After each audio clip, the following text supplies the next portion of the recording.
Welcome in. Latest episode of that SEC podcast. I'm your host, Michael Bratton. Go by SEC Mike on the Twitters. And where is Cousin Shane? I don't know. But I see all the cousins flying in here, so I didn't want to wait. We'll get to Cousin Shane when he gets here, if he's getting here.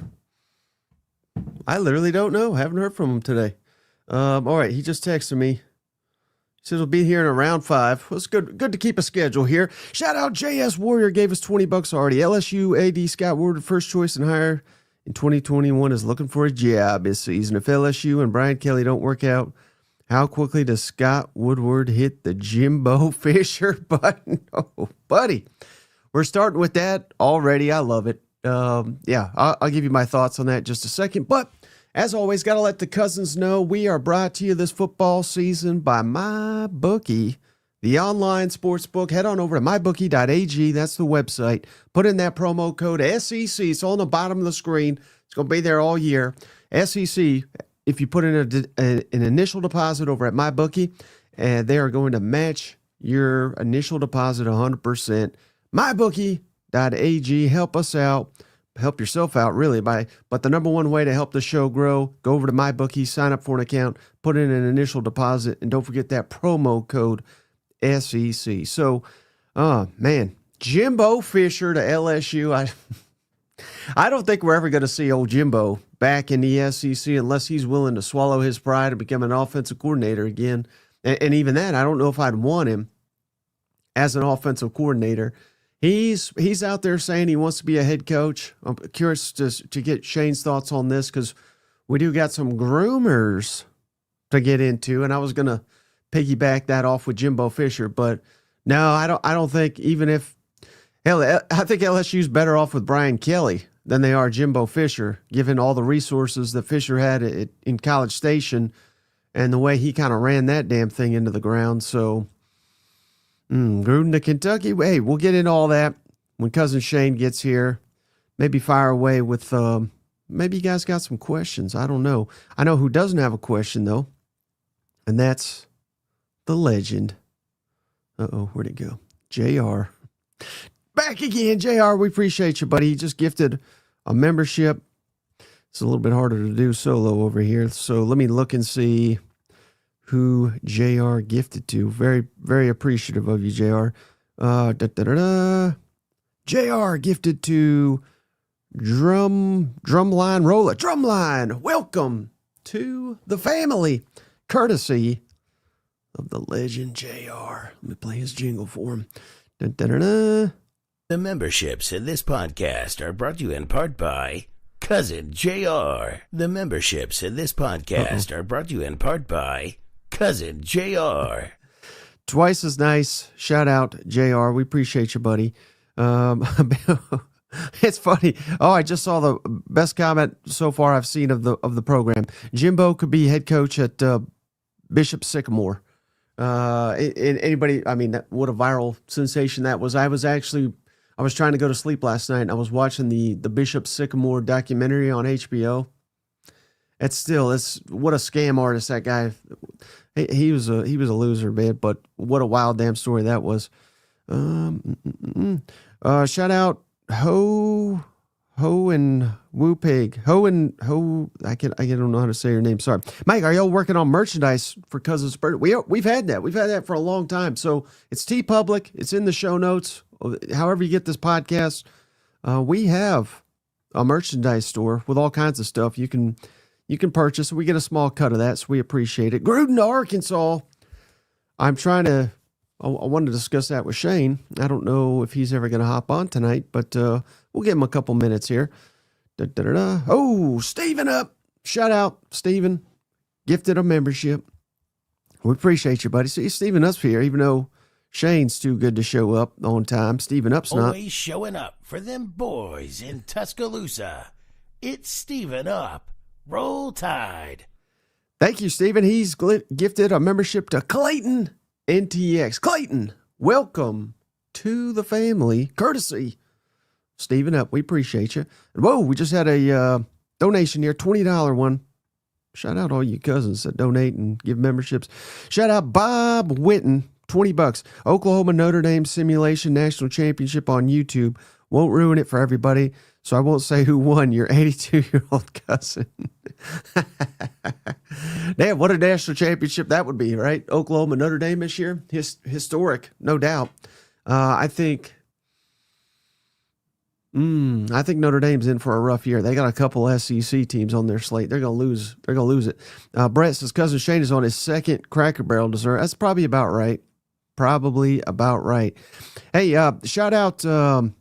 Let's get into the news a little bit here, though. Garrett Nussmeier, they have come out and said what kind of injury he sustained for anybody that missed it.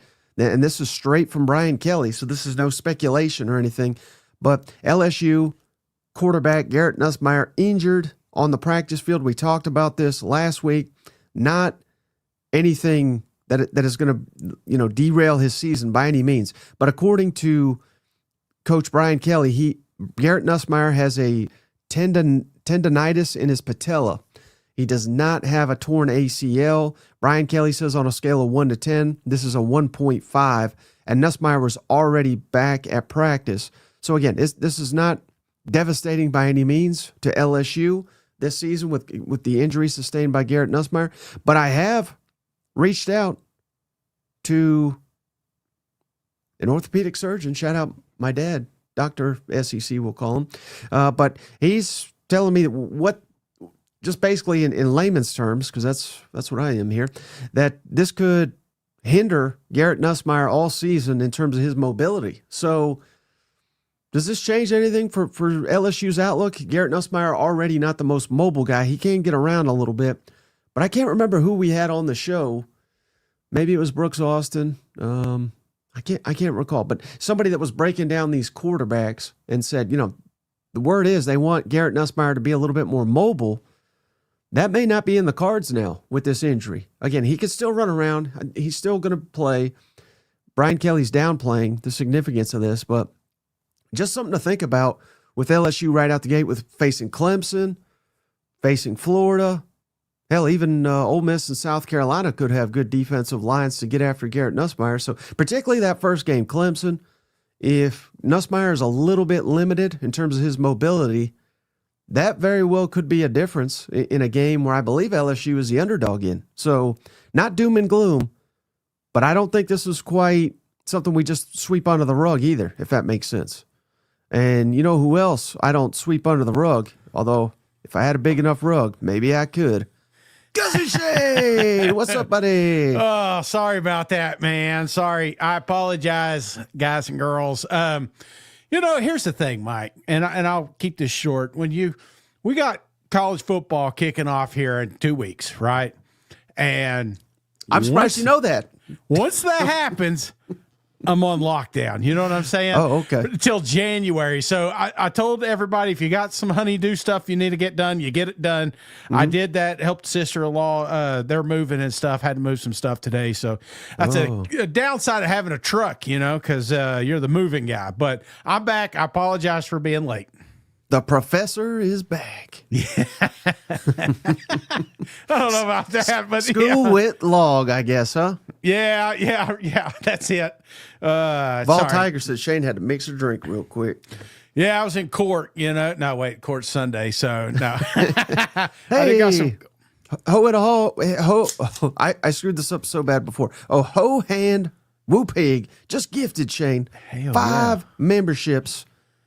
Shout out Ho and a Woo Pig. Ho Hand Woo Pig. Okay, thank you. I don't know. I can't read. That's why you're the professor here. Dang it, my little scroll bar is not going all the way down. I'm having troubles myself here. Here we got Shane Bennett Kerr. Yeah. LJ. Okay. J Mole 25. I can't tell you how frustrating this is. It's like it's showing me, but I can't scroll down. Logo Yo and Jared Cheryl. You've all been gifted memberships. Welcome to the family. We appreciate you. I feel like I'm like zoomed in or something over here too. That's kind of freaking me out a little bit. Well, if your co-host had any help, any assistance, this would be a good place to be. Apologize. I'm getting dialed in myself. So okay. And then shout out Cody Powell, Shane. Cody just became a member. Cody. Hell yeah, Cody. Welcome to the family. We appreciate you. And shout out S. Schwinn. Shane, Texas go win it all. I'm more than ready to hear you tell me why I'm wrong. Please do it.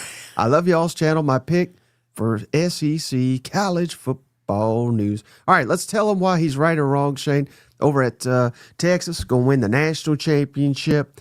Are you buying it? I'm buying it more than I'm selling it right now. I mean, if I had to pick one way to go, I feel like it's more likely that Texas wins it than them falling below. Wait, what was the other option? I mean, it was just championship or bust is what he said. He said he's picking them to win it. Tell me why I'm wrong. Yeah, why you're wrong? I mean, because it's tough. The problem you're going to run into is later in the year. And I'm not talking November. This is a December team. You know what I'm saying? When you're going to get into those college football playoffs, it is, I think, it's a matter of everybody staying healthy and a little bit of lady luck on your side. And unfortunately, Texas got, had a little bad luck so far in camp as far as health's concerned. But also, like you said here, you got to have Arch Manning hit it. So there's a couple of factors that kind of have to come together. But, when we hired Steve Sarkisian down here, we kept building it up to this moment. Everybody thought it was last year. I feel like this is the opportunity to take it to that next step. And you got your quarterback, so let's roll with it. I think it's possible. Here's where I may not be. Yeah. Offensive line. That I'm a little worried about replacing 4 starters. Yeah. All the guys they got coming up, though, all homegrown, all elite prospects. So I'm not saying they're going to be a complete liability, but again, look at early in the schedule, Shane, with Ohio State on the road, Florida on the road. That's your first conference game. Then you got Oklahoma. You got at Georgia.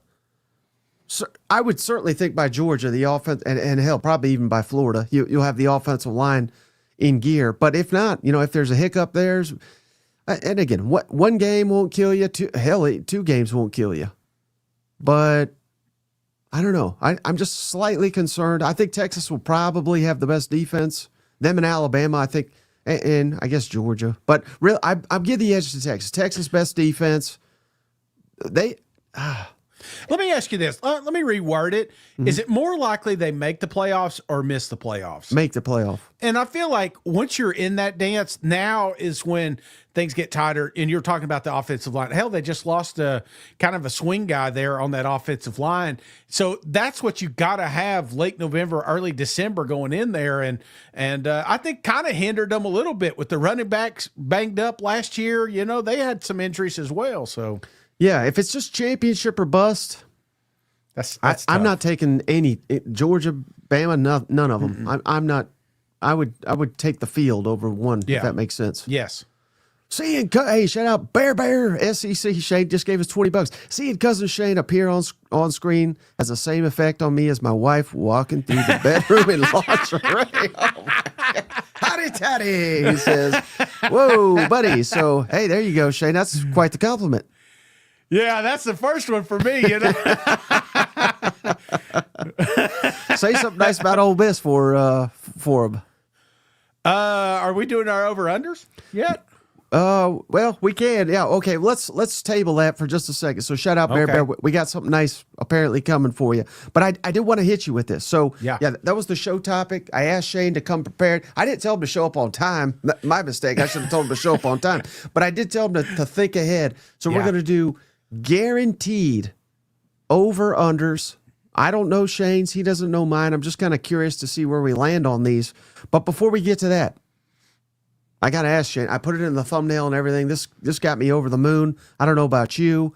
A lot of people ask about the origins of this podcast, Shane. Yeah. Even before Shane jumped on here, I mean, I pretty much started this damn thing to talk about Grumors. Yes. Because it was a hot rumor, Jon Gruden to Tennessee. Is it finally happening, Shane? Well, we finally have Grumors back on the podcast. It's been far too long. Anybody that missed it, I don't have the video, but I think it was down at I think he was visiting with Georgia, I think is what it was. And here's a direct quote from Mr. Jon Gruden, Shane. I'm being honest with you. I do not bullshit either. What a quote. I want to coach again. I die to coach in the SEC. I would love it. I would fucking love it. That's a direct quote from Jon Gruden. So naturally, I got to ask, Shane, best spots for Jon Gruden to come back in the SEC. I got 5. I think all 5 of these, they may even fire their damn coach tomorrow if they knew they could get Jon Gruden. And I've ranked them in order, I think, for the best fit for Jon Gruden. Would you like to hear my list before you? I don't know if you had any thoughts on it. You could go ahead and tell me yours. I'll tell you where it's going to be.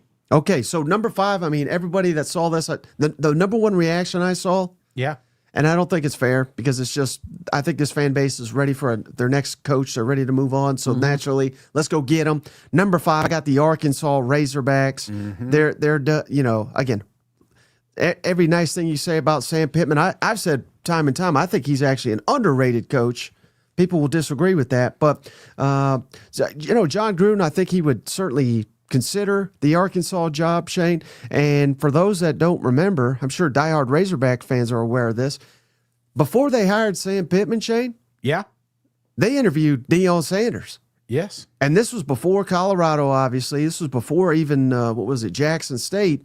So they're willing to think outside the box and get a candidate that, you know, maybe, I don't know if you want to call them unconventional or anything like that, but I think Arkansas would make that move in a heartbeat.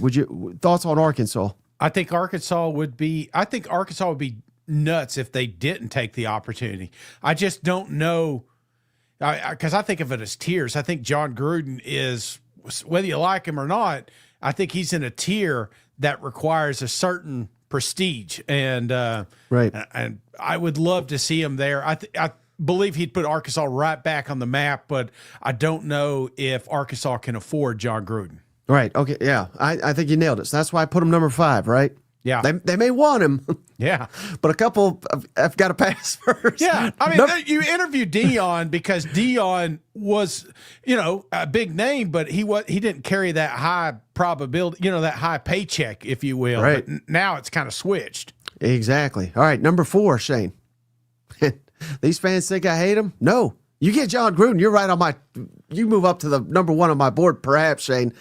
How about them Auburn Tigers? Okay, get Hugh out of here. He's stacked the talent. I get it. So, you know, this could be a damn dream scenario. You put old Jon Gruden down in Auburn, maybe all of a sudden we're rooting for Hugh Freeze to fail. If we can get Jon Gruden, I think this is obviously a program that can win the SEC. This is a program that can win a national championship. I think Jon Gruden at Auburn, buddy, now we're cooking. Now, could you imagine Jon Gruden going up against DeBoring and Kirby Smart on an annual basis? I think that would be a home run for Auburn. Auburn would explode. The play, I mean, they would start rolling them trees right now, and it would happen every day until he rolled out there with a clipboard. So, yeah, you better damn believe Auburn would love the opportunity. But again, they're all in the Hugh Freeze camp right now. Oh yeah, no, this is behind closed doors. They're saying, "Oh, can we get Gruden?" You know what I mean? They're not getting out in front of this, not yet. I love Hugh Freeze, but man, I mean, if it doesn't work out. All right, number 3 on my board, Shane. And I don't know if you saw this. You know, again, Gruden's kind of been doing this now. I didn't realize at the time he's doing it for literally any school that'll send him any package, apparently. But the first one I saw was this university, and this guy Jon Gruden went hog wild over this damn box of you know, memorabilia and gear and everything they sent to him. The first one I saw, Shane, was Oklahoma. Come on, down. Jon Gruden at Oklahoma. I mean, I know Brent Venables, they say, hell, he's a nice guy. We're rooting for him, yada, yada, yada. Would you switch him for Jon Gruden? Hell, I would. You know, I mean, I know he's a good defensive coach, but Jon Gruden at Oklahoma, you know, if things go sideways, I could realistically see this being the landing spot for Jon Gruden, you know, here in a couple months. What's your thoughts on that? One of my favorites right here. Again, I I love Brent Venables. I do love the story. I mentioned this the other day on the Hangover Show. I'm deep down inside rooting for this guy. But if it does not work this year, I am all for bringing Jon Gruden in. But you talking about planting the flag like Baker Mayfield? That's exactly what you're doing with this coaching staff if you go out here and you get a Jon Gruden, because overnight this program will be back to relevance. All right, and then number 2, I don't think you're going to like this because you're high on this team. Give me LSU, Shane. If old Brian Kelly does not get to the playoff, yes. 8.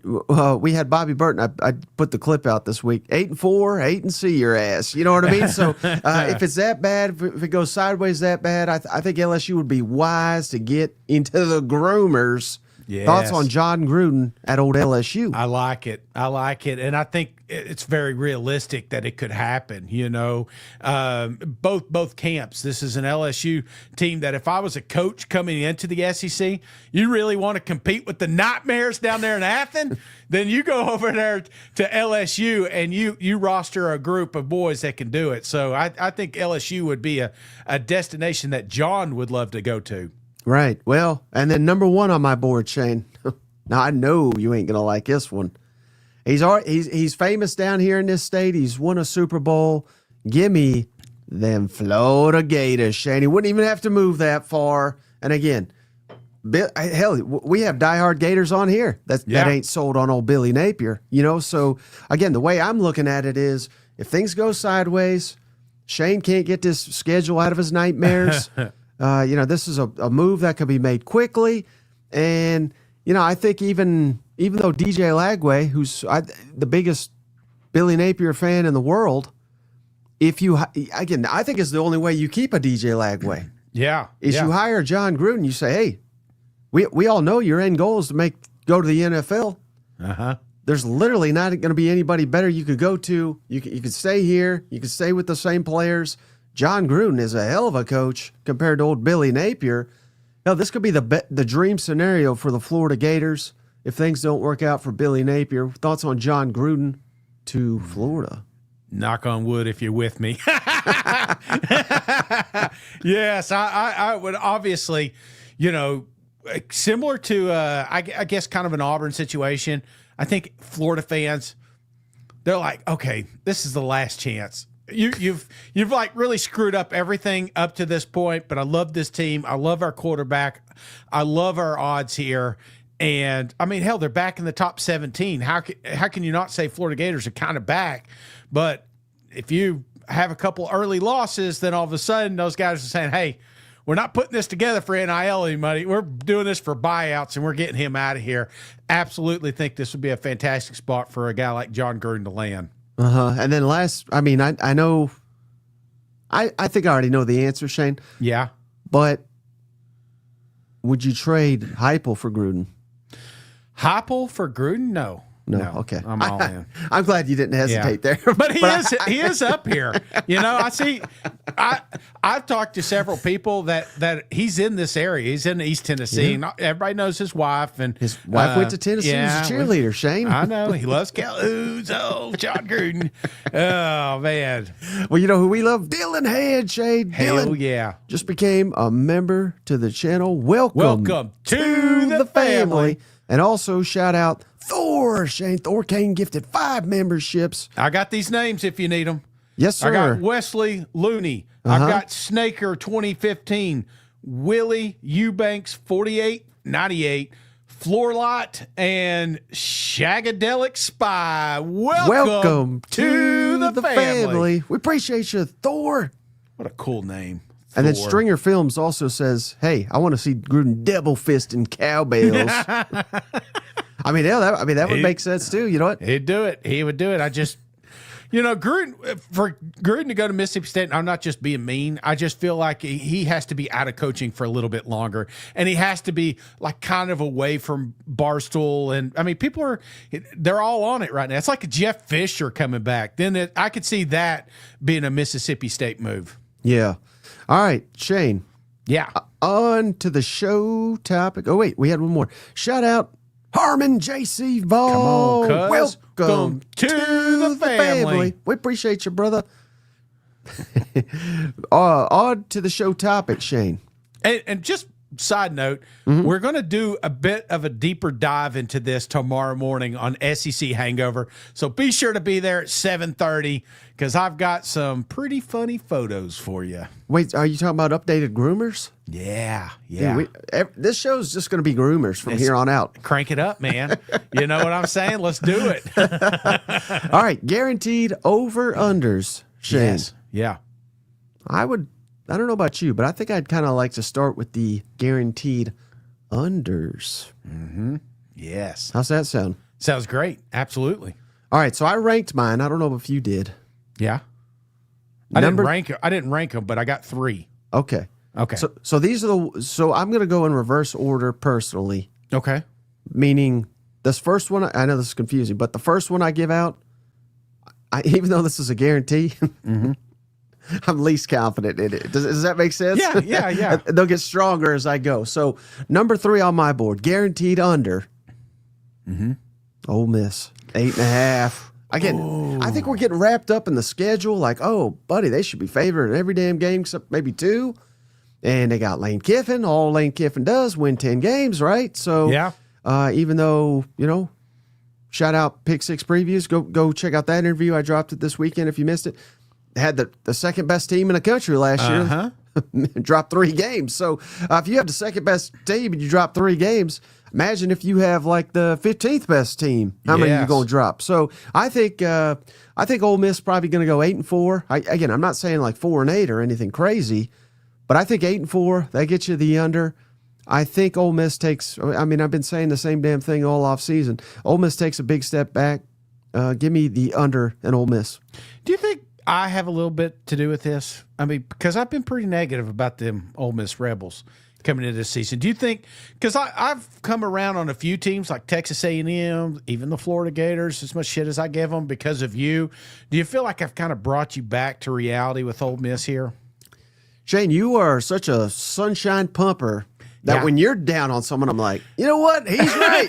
There's no way they do it, Yeah, because I'm right there with you. And I apologize for Cuz telling him I was going to give him some good news. But this is unfortunately a bad season, in my opinion, for Ole Miss. I feel like you, Mike. This is one that's more likely. It wouldn't blow my mind if this is an 8-4 team, which I still think that's success coming away from the best team that coach has ever had in Oxford, but it's not the last best team that they've had down there. I just feel like naturally this is a program that's going to have some growing pains early in the season, and I would expect Ole Miss to be closer to a 7-5, 8-4 season. And imagine, again, we've also said this, Shane. Imagine the day you hired Lane Kiffin, saying, man, 8-4, that's a down year. You would have signed that in blood. You know what I mean? So, and again, hell, I mean, damn near every team in this conference would take that. Yes. Yeah, absolutely. All right, number 2, most confident, guaranteed under. And this would have been higher if the number was a little bit higher, but give me Kentucky, Shane, 4.5. I know that's just the more we go on. It's if you want a good time, go over to Nick Roush's Twitter, and because he's trying to like brainwash himself that Kentucky's going to be good. They're going to be awful this year. I hate to, Thor. I really appreciate the donations, but we got to keep it real here. And I don't see it. I mean, they're lucky if they get to 4 wins. I think so. Give me Kentucky. Give me the under. I'm very confident on this one. This is not good that we're double cursing this thing, brother. I've got 2 teams on my list for under, and you've already exposed 2 of them because I'm right there with you. I feel like Kentucky takes another step back, and maybe you got to hit the bottom before you start back up the hill, but I feel like there's going to be some tough questions being asked in Lexington in November about the future of this program because of how bad I think the on-field production will be. Right. And just the fact that we're both on these unders guarantees that they're going to go over. They're back, baby. They're back. Hey, shout out Marty Funkhauser, Shane. Auburn, Oklahoma, Florida, South Carolina. One of these teams is going to completely going to come completely flat and be big disappointment? All can't be good. Which one is it? Auburn. Let's see. Is that last one Southern Cal? South Carolina. Oh, okay. Because I was going to go. Well, that was an easy one. But Florida. I'm going to go with the Florida Gators here, which is not on my under list. It's a tough little spot where they're at as far as betting lines. So, not my third under. Who do you got for your third? Ooh, number one, Shane. Most confident. Sorry, buddy. Tennessee, come on down as camp gets going. And we got fall camp updates coming up here, Shane. All these, about 9 teams here, I think. Man, the more I hear, again, I'm not doom and gloom over here, but I don't know. 8-4, I think, would be a good year. I realize the schedule. Maybe I'm just getting fooled by some of the early reports out of camp, getting players arrested. We'll get to that. But I don't know, man. I don't know. I don't think this is a year for old Rocky Top here. Oh, Mikey. I don't know why you do this. I don't know why you just get me fired up, before the week starting. I don't understand it. Now, when it was sitting there at 9, I get that because I feel like this is a 9-3, 10-2 team. I really do. But 8, it's not going to happen. That's crazy talk. But my third one is also in the state of Tennessee. It's just a little closer to home, Mike. No. Give me Vanderbilt Commodores. Here's the thing about these guys. Was last year awesome? Yes. Was this year going to be awesome? I think so. But there's a lot of bulletin board material being put out there. And Mike, I really think that this is a year Vandy wins 3 games. And unfortunately, I think it's the Bucks. I think it's Georgia State, and I think it's Kentucky, and Utah. But I just don't. I forgot they're on there. I do not see a 5th win on this board. In fact, I'm not convinced that they beat Kentucky. I'm not convinced that they get past all the non-conference games here. So I just feel like another thing that concerns me is how physical Pavia plays. Got banged up last year, got a lot of injuries. I mean, the guy is literally the oldest quarterback in the country right now, and you're telling me that he's going to survive 12 games, 8 of those in the SEC. I'm not convinced with that. He is just he's a tough character. You know what I'm saying? He does not run out of bounds. He's not afraid of a hit, but I think that catches up to him. I'm not convinced that Diego makes it to the end of the season, so give me the under here. Michael Dunlap agrees with you. Pavia's a cornball. Gamecocks hanging 50 on them boys.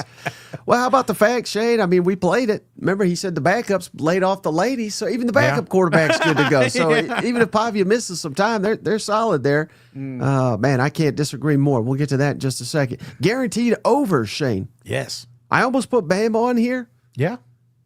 But I'm more confident in Georgia to go over. The schedule, always, very difficult. Obviously, Kirby Smart, none too happy last year about the schedule, but we flipped. Most of the tough games, I think, are at home. Tennessee on the road, people are circling, but just, again, more I hear out of Tennessee, the less that game concerns me personally for Georgia. At Auburn, you already know what I think about them. I would be stunned if we don't win 10 regular season games in Athens. I'm right there with you, Mike. I feel like this is a 10-win, 11-win season, and I don't know if it was because of the Jon Gruden conversation I heard earlier, but I got fired up. They are the measuring stick, and he's right. He talks about that in this little meeting he had, that this is the team that's owned the SEC here the last couple of years, and I don't think they take a step back here. And taking a step back is losing 3 games. It's not happening. Give me the over on Georgia as well. Also one of my favorites. Hey, shout out Shane Bear, SEC again. Hearing Kirby's already on the phone with Chris Brazel, Tennessee player. Yeah. I'm sure that we're back, baby, right? We're back. Yeah, it feels like 98 again, huh? All right, second most confident over, Shane. I know you're going to like this one. MIZ 7.5. Again, all we got to do is hit 8-4 with this schedule. I mean, we wake up and roll out of bed, and Missouri can get 8-4. Yes. Based on their recent track record. So unless things go seriously off the rails here, Missouri over 7.5. This is almost my number one most confident. Believe it or not on my list, Mike. Ooh. Not on my list. You'd think they would be, as much as I love this football team. But the one that I'm the highest on is your Auburn Tigers. Come on, 7.5. Talk about printing money. You should be over there writing out my bookie promo code SEC and loading up on this one, because this is a team that I think is back, all the way back. They ain't going to be able to hire Gruden when you're hoisting the SEC championship trophy at the end of the year. Come on, Auburn Tigers, let's go. Oh, man, they're closer by not making it than the over, Oh, yeah, man. I feel like you're all in on Auburn. I'm all in. I'm absolutely all in. What about all these Oklahoma fans that think Jackson Arnold, can't complete a pass? How many times have you seen a quarterback leave this conference and just freaking kick ass? I go back to Nate Peterman. I go back to, what was the kid that left Florida because of steroids, and then he goes up to West Virginia and comes up. He kicked Tennessee's ass early in the season. His name was Will. Yeah. Something. It's just I'm terrible at names. The kid went to Oregon. Bo Nix? Yeah, Bo Nix. It's like when these guys leave the SEC and they go to a new place, a new home, it feels like more times than not they excel. And I think that you can't say he's going to fail and not also say there's a chance that he succeeds, that maybe we just didn't give him enough time. Maybe the coordinator actually sucked. Maybe they didn't have an offensive line. Maybe they didn't have any receivers to throw it to. There's a lot of things that was kind of going against Jackson last year, and I'm going to give him the benefit of the doubt. But if he blows it up, week 3, week 4, then I'm back out on him. Let's bring Deuce in. Yeah, it was Will Greer. Shout out Liquid for letting us know. Hey, Shane, we had another. I want to highlight him here. Man, so many donations. So thankful. Coach Byer, Shane, gifted 5 memberships. I had them all lined up here, and then it moved again. Shout out, Coach Byer, Shane. Oh man, I hope this isn't a bad thing. Black Indian, that's his name. Austin Rodriguez, Lucas Brass, Tennessee fan 123, and Preston Hodge.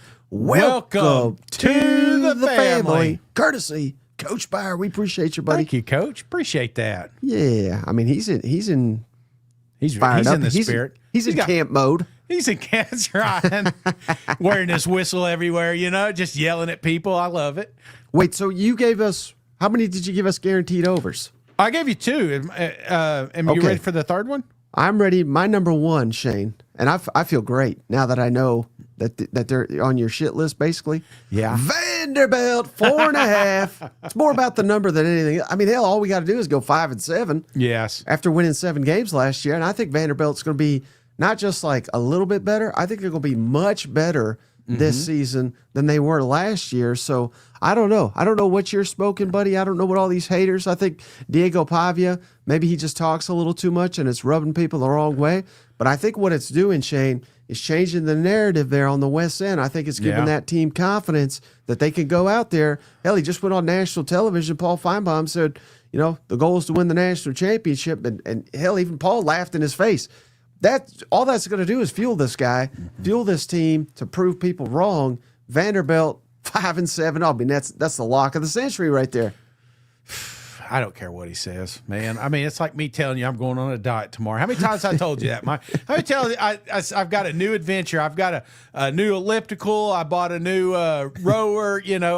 Tomorrow I'm dialing in. Yeah. But the difference is Diego has backed it up. You have not backed it up. He said he was going to the playoffs last year, and he didn't back it up. You know what I'm saying? So, he went to the bowl game. That's a playoff. That is not a playoff. That's not how the college football playoff worked. But, hey, look at Travis Jones send a little cash our way. I appreciate you, cuz.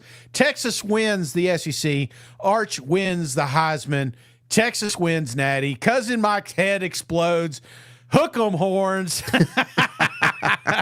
That might actually end me right there. Yeah, it's funny that he brings that up because I was thinking about picking this one because obviously they're going 8-4. But I did not, Mike. The easiest bet on this board is my LSU Tigers. I think this is a football squad. Whether you're worried about, I'm not worried about Nussmeier. I'm not worried about this defense anymore. I'm not worried about this offensive line anymore. I feel like this is a team poised to do some special things. Do they got a tough schedule? Sure, but so does everybody in the SEC right now. I feel like at the end of the year, LSU is one of those teams that will be making the playoffs, and to do that, you've got to win 10 games. So give me big time over LSU Tigers. Go Tigers. Wow. And then we have to keep Coach Kelly for another 4 years. Ooh, I just love the fact that we're like split on so many of these. So that that gives me confidence that we're gonna have one hell of a year here. You know what? Again, there is going to be. It's just going to be messy, and I love that messy football, messy records. It just makes for great entertainment. And every single Saturday when we turn on the TV, we don't know what's going to happen. I mean, we'll sit over here and on our little screens and little jokes, and we'll tell you how Team A is going to kill Team B. And then when that doesn't happen, your mind will not be blown because this conference does have a lot more parity than it's had ever. And I feel like every single Saturday it's going to be an absolute bloodbath. I cannot wait for it to get here. Hey, shout out Chase Moore. Remember, for 7 months. Mizzou's the easiest over in the conference. Next is Vandy and Mizzou. I like Mizzou. I feel like it's an over, but the Vandy thing, no. Let's stop. Let's stop playing that. Shout out Bradley Pritchard. Shane, he give us $5. Florida and A&M need to lower their expectations like Hugh Freeze is lowering his golf score. Oh, jeez. I love it. I absolutely. Cousins fired up too, man. That's one thing I've noticed. There's a lot of fighting in the comments these days. Look here. Look at Ollie. Diego beat the team that beat the second best team in the nation, according to Lane Kiffin. Yeah. Man, there's so many. I appreciate all of them. I feel like I may have missed one or two. Shout out Cousin Sven. Shane, remember for 10 months, Arch Manning could not beat out a 7th-round pick and help Texas to win anything. Sark doesn't win big games. Washington, Georgia, Ohio State, he had his shots. That's the biggest thing. That's my biggest complaint with old Sark, Shane. Yeah. Which, again, I mean, he's getting the team there. Yeah. So, you just keep chopping at that wood. Michigan for years under Harbaugh is like, well, they can't win the big game. Yeah. So I get it, because that's my critique of him, too. I'm surprised Texas fans are not more critical. I mean, hell, how he lost that Washington game, I'll never know. I don't think they had any business losing that. Should have played in the national championship. And even last year, Shane, I mean, the big games, got smoked by Georgia, lost to Georgia again, Ohio State. I mean, those are the 3 games they played with like equal talent.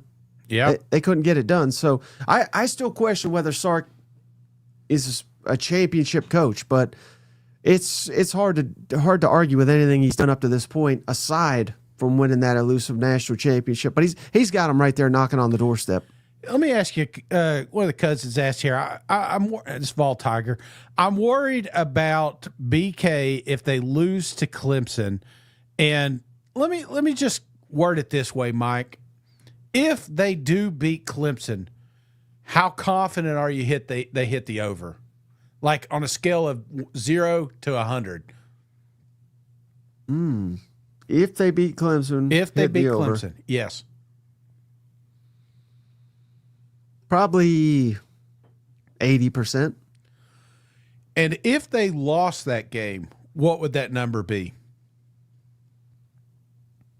Less than 50.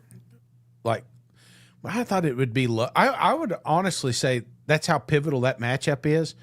If they lose to Clemson, I think it's closer to like 30. I feel like the wheels could kind of fall off on this team a little bit. Not tremendously, but I now look at the Florida game as a tough matchup. Ole Miss, even though I'm down on them, could be an absolute dogfight. South Carolina coming up. But if they beat Clemson, I like them in every single matchup until November 8th. So here's the problem with that, because I mean that's fine to say that and think that, but yeah, I just think college football is just. Remember, like last year, South Carolina, they looked like dog shit the first week. By the end, they looked like they could beat anybody in the country. Yeah, Alabama beat Georgia, and we're thinking, God, are they ever going to lose? Then they lost the next week to Vanderbilt. The loss to Oklahoma wasn't very good. I just think the season is such a unique thing. Like A&M, they look like dog shit against Notre Dame. Yeah, and then they went on a tear. They looked unbeatable, and then the final month they couldn't beat anybody. I think it's such a wave. I really don't think I don't really buy into one game. Remember, Kentucky beat Ole Miss. We're saying, oh, Kentucky's back. They didn't win a damn conference game after that. You know what I mean? It's just I don't know. I don't think we could put any declarations on one game. I really don't. Yeah, I know. I wouldn't agree with you, but the situation is a little bit different down there in Baton Rouge, in my opinion. Yeah. Just because they are throwing words out like national champs. They're down there talking about a potential Heisman quarterback. And, it's like we're talking about all the positive things that are floating around this program. And I think it's a little bit different in South Carolina. Nobody early last season was talking about South Carolina going to make the playoffs, Kentucky making the playoffs, Texas A&M making the playoffs. Yeah, they had some ugly, even LSU. I think that was one of the biggest surprises was losing that USC game. So I feel like that's the just kind of the ugly part of this, because when we got to the end of last year, we were wanting to fire Coach Kelly. And now we're kind of forgot. I mean, we haven't forgot, but we're not talking about it near as much. And this is a program that I feel like is very fragile in that locker room. And if some shit like that happens early in the season, I feel like it could hurt them more than it could hurt some of these other teams. Shane, woo damn pig, gave us $20. Cousin Shane, you have forgotten the bottom we came from. We have got to humble yourself and remember the Hogs are taking Tennessee and almost every team to the wire. Watch out for that big damn red pig now. I tell you, it's funny. And he did 99 because we know what happened with that Tennessee-Arkansas game in 99. Shout out DJ Peabody. Just became a member, Shane. All right. Come on. Welcome to the family. We appreciate you. But, hey, last thing on your point. I think, you tell me if I'm wrong. Maybe I am. I don't know if I've ever been wrong before. But I think the bigger game for LSU, Florida. You're asking, if they lose, can the wheels come off? I think they come off. They lose to Florida because it's a home game. They beat you last year. They should be a lot better than last year, I think. I know you don't. But the fact that you're down on Florida, what does that say? If LSU loses to them at home, I think that's the critical game for LSU is Florida. Yeah, well, not if you don't think Florida is going to be good. So that's what I mean. If you lose to that team. But, I could say that about La Tech, I mean, obviously, if they lose to La Tech or that, what is that? What's that September 20th matchup? You do realize Florida beat them last year, right? I mean, I don't know why you're saying La Tech or Southeast Louisiana. I mean, Florida beat LSU last year. It's not that crazy. Yeah, but it wasn't even that close. It wasn't like a fluke or anything. It was an ugly game. It felt like LSU already quit, and Florida was just riding that momentum train. So that's just my opinion. It was at the Swamp. A lot of crazy things happened in that game for Florida to win.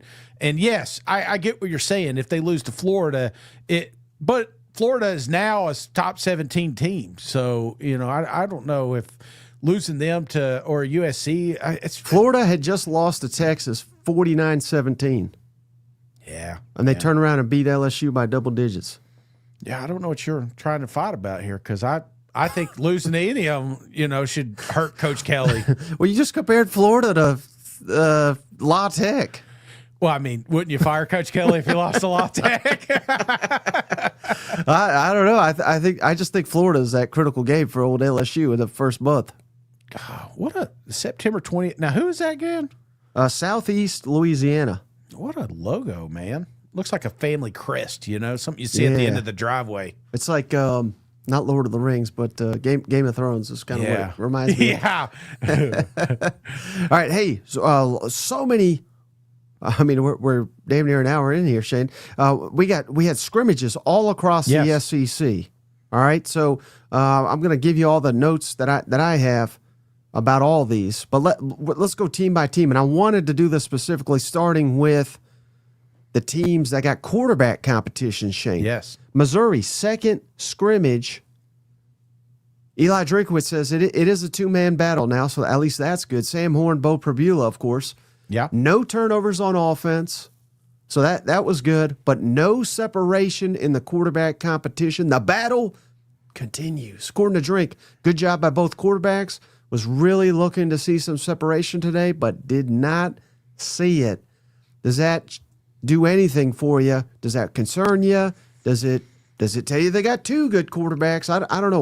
What's your read on the fact that we're 2 scrimmages in, we're nowhere close apparently to naming a starting quarterback, or maybe they are and they're just keeping it close to the vest. But yeah, I believe they opened this up and the media got to watch this one, and by all accounts, it was, they both had good plays. They both, were shaky at times. Does that change anything for you with Mizzou? I'd like to have a little separation by now. You know what I'm saying? And again, I don't feel like August 28th, Arkansas, whatever, peanut butter or whoever they are, Purple Bears.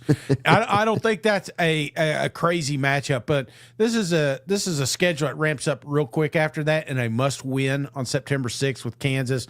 And I feel like, I don't know about you, Mike, but sitting here 18 days out, I'd like to have whoever that guy is getting all the reps right now. So I would say it has raised a little bit of concern for me. Hey, Woo Pig's back, Shane, with another donation, $10. Don't run from the conversation, cousins, and don't hide from the statement. Cuz, are you not losing sleep over Arkansas? No, not at all. I'm glad Nico's out of here so he can't ruin this ass beating that Arkansas is about to get. Hey, I will say this. I look forward to seeing a lot of Arkansas. I was trying to pick out what Tennessee game I wanted to go to this year, and Arkansas and Oklahoma are the 2 that I'm going back and forth on. I think I'd like to see Arkansas just because they don't come up here that much. So hopefully I can see Woo Damn Pig. And if I'm wrong, man, I will definitely apologize. Screenshot this and remind me, but I'm not going to. So you can go ahead and delete it. You're going to have to eat some barbecue or something as a punishment. Oh, was that it? Oh, yeah. It was a barbecue sandwich for every point.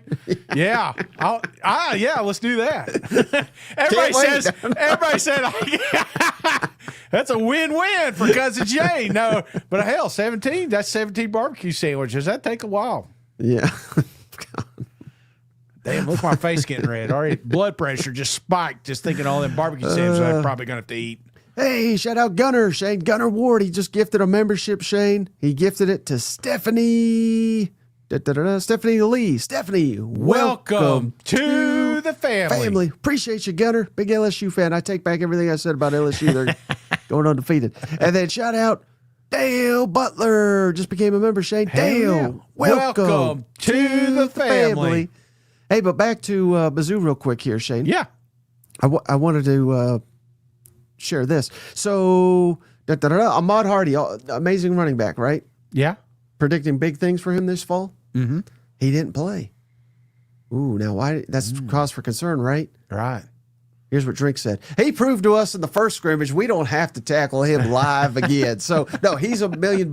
And the good news is, freshman running back Marquise Davis, they said, stole the show, Shane, with effectiveness running the football. So we may be a little bit deeper than I realized at tailback, and obviously that's good news. But I don't know. That just kind of stood out to me. Maybe we got a double-headed tandem here at running back. I mean, you got to have it. You got to have a committee, man. It can't just be one guy. I do think that it's going to probably be an 80-20, but we've got to have some dudes come in to give Hardy some, a spell a time or two.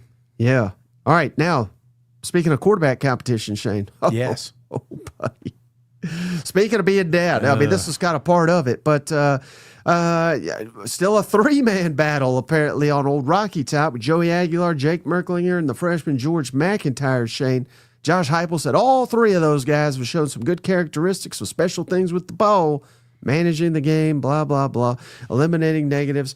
But here's the key, Shane. I don't anticipate us dramatically changing the reps following this scrimmage. Joey Aguilar apparently threw a pick six during the scrimmage.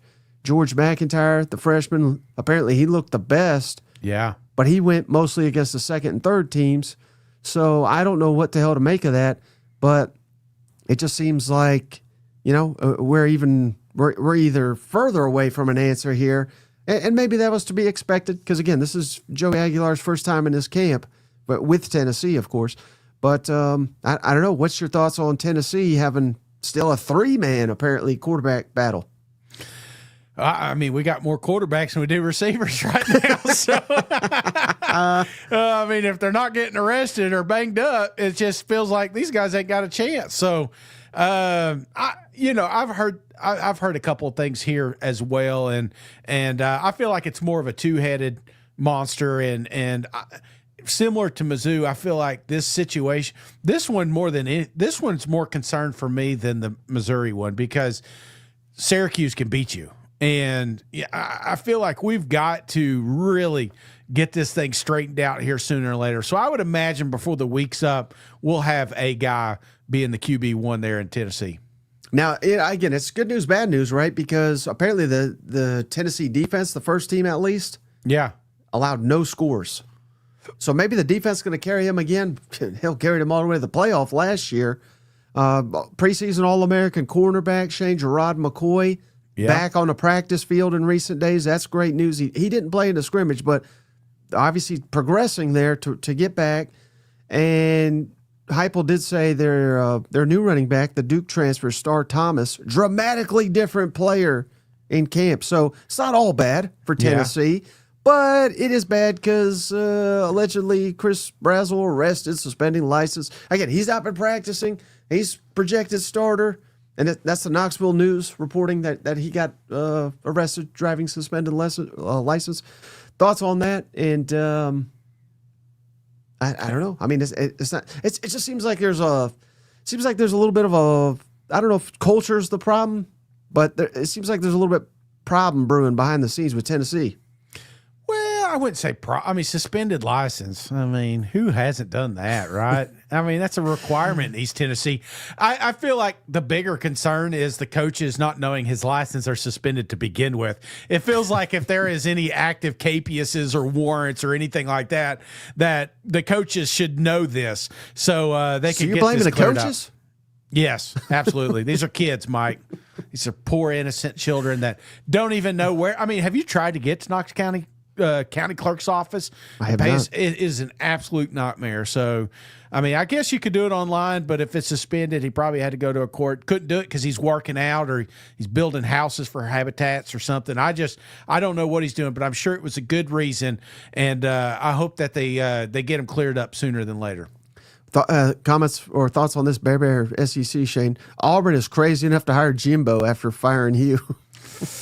Did you hear Jimbo's wanting to get back in? Yeah, we talked all about it when you were too good to show up. Sorry. But no, I mean, I don't think any SEC team was touching Jimbo, not as a head coach. No. Man, I'm sure there's. Let me ask you this, Mike. If we're being honest, if Mississippi State job opens up, if I'm trying to think, maybe Kentucky job opens up, you think that they wouldn't entertain a guy like Jimbo? Perhaps. I mean, he's got experience, certainly. Yeah. Knows how to recruit. He would be an upgrade for Mississippi State, I think. Yeah. So no job. I feel like there is a job. It may not be in the Southeastern Conference, but I do think that there is a couple interesting spots that they would entertain it, and it would be a cheap hire because, Texas A&M still paying them. But Bulldogs says, don't put that evil on us. Yeah, it reminds me of, I know they're completely different, but it reminds me of Will Muschamp. When he got fired at Florida and he got hired at South Carolina, I mean, it was like obvious, right? The day they hired him. Like, if he couldn't get it done at Florida, how's he going to get it done at South Carolina? If Jimbo couldn't get it done at A&M, how is he going to get it done at Mississippi State? Yeah. I don't think any SEC program's touching him. And there's a couple like this. I saw Gus Malzahn. He's been on a short list on a lot of these things for the next Auburn job. It's like, you forget you fired the guy, and then after like so much time happens, you're like, well, he's had pretty good success there. So, you know. All right, staying on the theme of quarterback competition, Shane. Bama, they had their first scrimmage over the weekend. Yes. No interceptions, couple touchdowns, according to DeBoring. He said, hey, we only threw with 3 interceptions all camp, so there's that. And he was asked specifically about the quarterbacks. He said, hey, we're getting close. I would have said before camp that we've got to make a decision by the time we get to the second scrimmage. And I anticipate for sure that being the case. So they just had scrimmage 1, not naming a quarterback, but by 2, they probably will. And all signs point to this man, Shane, none other than Ty Simpson, no surprise, being that starting quarterback for Alabama. Does it change anything for you for Bama that Ty Simpson's likely the starting quarterback? No, out of the 3 that we've talked about today, it's honestly the biggest surprise it's not been solidified. You know, I never really thought about Alabama having a competition because I was told it would be Ty's gig, you know. Now, Coach isn't texting me and telling me that, but I feel like this one, it's kind of surprised that it's lingered a little bit longer than expected. Yeah. It's almost like now maybe the backups or I shouldn't say backups, but the competition maybe it is a little bit heated, you know? Yeah. You always wonder, like, is it because Ty's been sucking, or is it like they're doing better back there, you know?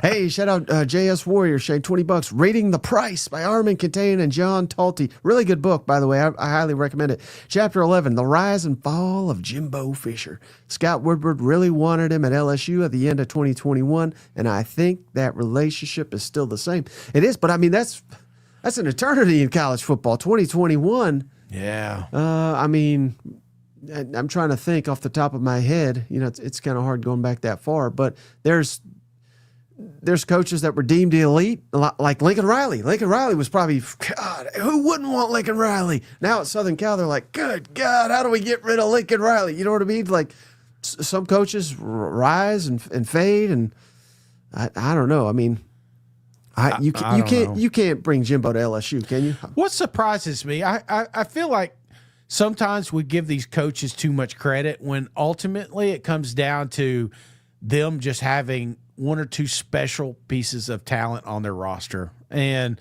it just kind of launches that momentum. I always think about Jim because everybody goes back to that Florida State team, which was absolutely loaded, you know, but that was like a one-hit wonder. He just never could put it together after that. And I mean, he's always been able to find talent. He's just not been able to do anything with it. So I think that's where coaching really separates because you aren't developing. You're not getting, you know, the best out of what you have there. So, but then I've also seen the opposite where I feel like good coaches just never really got a good shot because they just never could have the roster that I felt like they needed. So, right. But here's a damning statement on Jimbo. Yeah. Even when they were struggling at A&M. Yeah. They played Alabama well, right? So you say, well, how's that damning? I mean, it was proof that when Jimbo got locked in, he could coach. Yeah. But about 8 times a year, he wouldn't get locked in. Mm-hmm. And he was making $10 million a year. You can't get locked in on that. I mean, that's coaching malpractice. If he coached every game like he coached those Bama games, Texas A&M would have been better. They would have been significantly better, I think. Yeah. And the locker rooms, the culture, I mean, we've heard a lot of bad stories after the fact. And I wanted to give Woo another shot here real quick. And I want to be crystal clear here. I would, without a doubt, take Talon Green right now in Knoxville, Tennessee. Yeah. Is that how you say his name, Talon? No, I'm just kidding. But seriously, all jokes aside, if Talon was the quarterback in Knoxville right now, Tennessee would be definitely, I wouldn't say shoe-in, but pretty damn close to a shoe-in for a college football playoff, in my opinion. They're a shoe-in without it, though.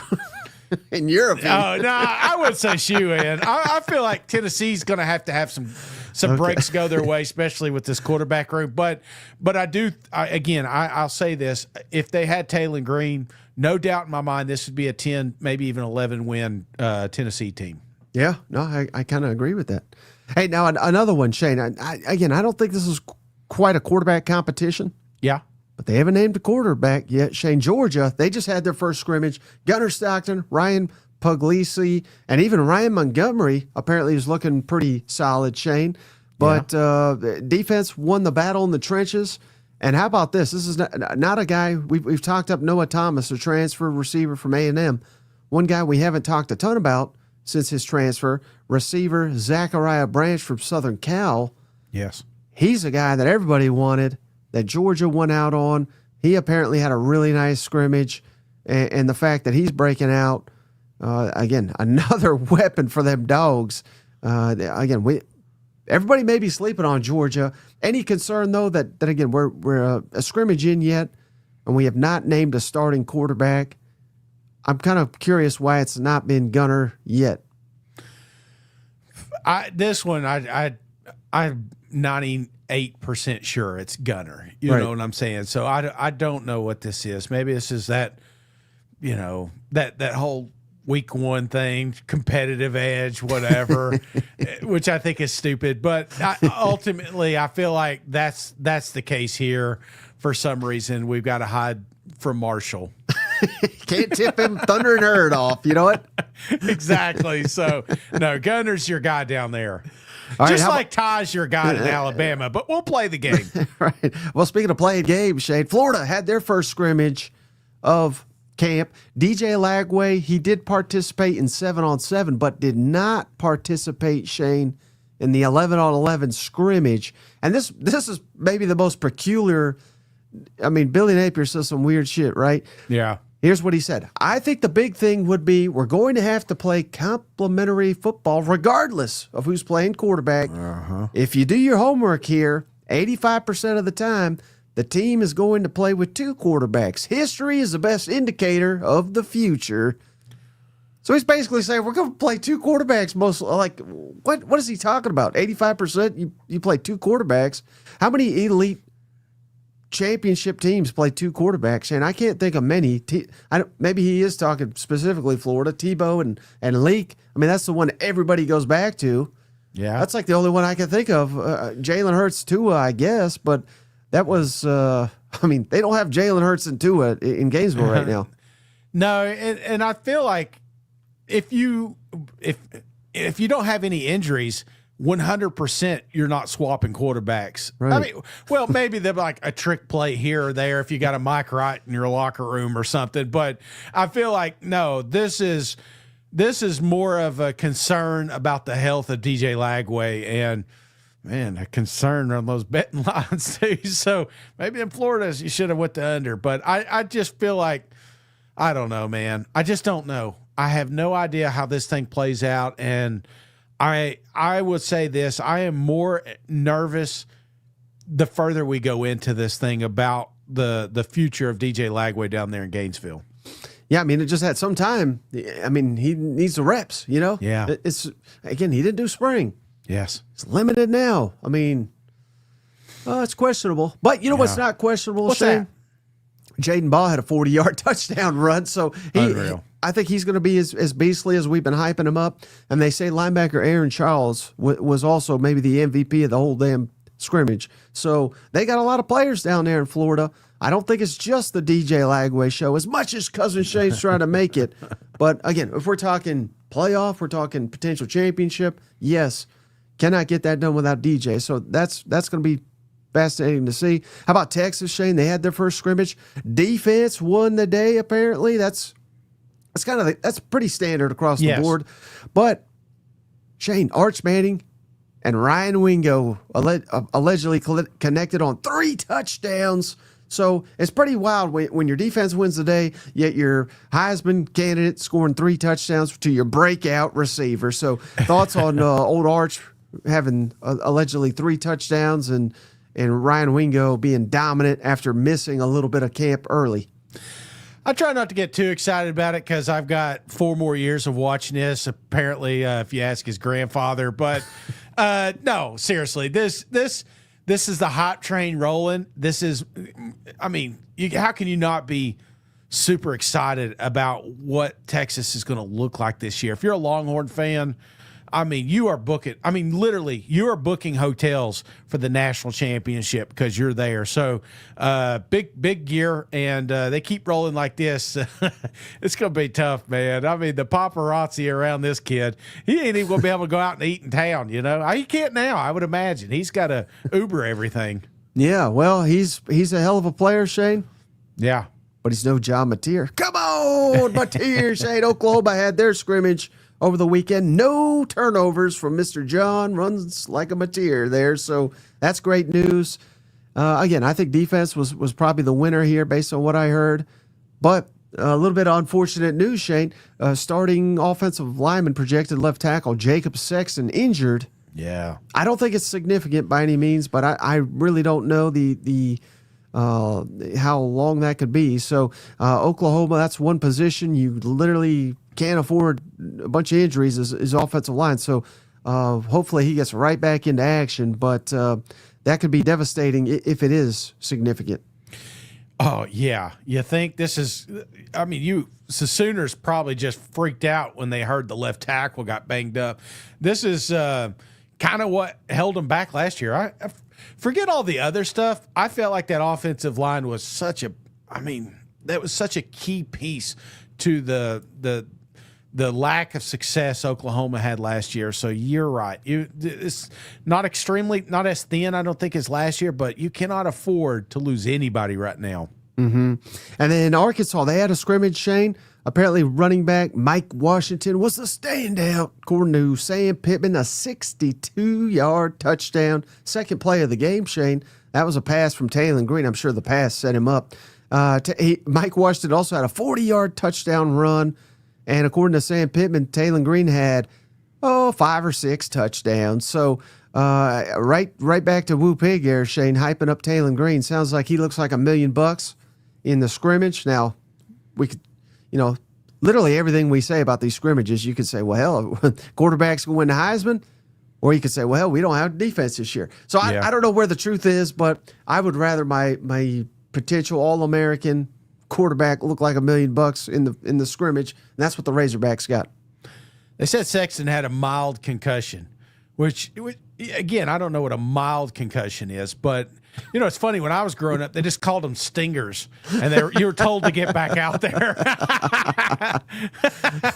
No wonder I have trouble forming sentences, Yeah. But, I mean, you get fired up, though, hearing about Taylor Green throwing 5 or 6 touchdowns? Hell yeah. Crown that. That's why you think, Woo Pig coming at me, man. They're ready. They're ready to win a national championship. And I'm going to be honest with you. When you got a guy like Taylor Green, this is a team that you look at that could absolutely surprise you because he's one of those guys that will just completely take over a football game. And if you've not seen it, then you just haven't played Arkansas. I did play Arkansas, and we got destroyed when we went over there. All right, last one, Shane. South Carolina, they had a scrimmage as well. Again, it sounds like the defense won the day, which, quite honestly, I think that's probably great news for the Gamecocks, given that we already know what they have on offense.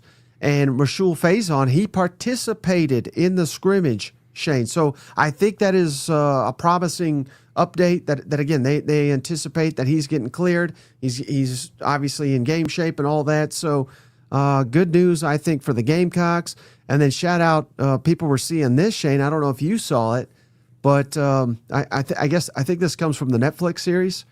Yeah, Shane Beamer in his office. Culture beats climate, and of course that he's got culture in the garnet there, and he's got climate in the Kentucky blue there. So that's a shot at old Mark Stoops there. But I just think that's hilarious. Wonder if we got any notes up there on his window. First coach fired is up there. You know what? Oh, man, I apologize for that, but I guarantee we probably got a few scribbles up there. And then, hey, I did say I don't have any updates from Vanderbilt, but check this out, buddy. The stadium's done. That's the update. That's where they had the crane not that long ago, a year ago. So, man, that sucker's looking pretty nice, isn't it? Look at all them construction guys. Yeah. They're working overtime, so they're just trying to get this shit done for football. You know what? I love it. I absolutely love it, man. And, hey, say what you want. We've been bitching about Vanderbilt getting their stuff together. This is a first sign, now that they got to start taking NIL seriously. Who knows? Who knows what's going to happen? And again, I give Pavia a hard time. I do like that he's the front runner here for bringing Vanderbilt up out of the ashes, because that's exactly where he's the Phoenix, if you will, over there in Nashville. All right. Anything else, buddy? Before that's all I got on this one. No, just remember tomorrow, going to be live early in the morning, 7:30 for the SEC Hangover. And the show topic we're going to talk about is, where is Jon Gruden going to land? And if you want to be on the show, if you go to that last one and click on the notes button, there's a little tab there where you can leave a voicemail and give me your opinion, and I'll include it on the show in the morning. I'll also post it on Twitter here in a little bit. So I'm just curious their thoughts, Cousins' thoughts on where Jon Gruden should land. But yeah, it's going to be fun, and I appreciate all the Cousins in here today, in here tomorrow. Football's here, buddy. It is a couple of weeks away, and we are going to have kickoff, and it's going to be so nice, isn't it? That we're going to be sitting here on Sunday telling you about, I can't believe he lost this game. I can't believe they won this game. It's close, man. Yeah, I can't wait for it, and I probably should have led with this at the beginning, but if anybody missed it, over the weekend, we put out interviews with Chris Lowe, ESPN senior writer, so go check that out. Yes. Brett Ciancia, Pick Six previewed every single SEC team. So even on our days off, not really off, there's still content coming your way. Kickoff right around the corner. We're trying to get you guys all the latest info, keep you locked in till kickoff. But, hey, that's all I got. And we appreciate each and every one of you, and we'll catch you on the next one. All right, see you guys. Go Vols. Razorback. Hey, buddy, this beer's for you, Mike, and Cousin Shane. That SEC podcast loves the Pirate, and the Pirate loves that SEC podcast. Hail State.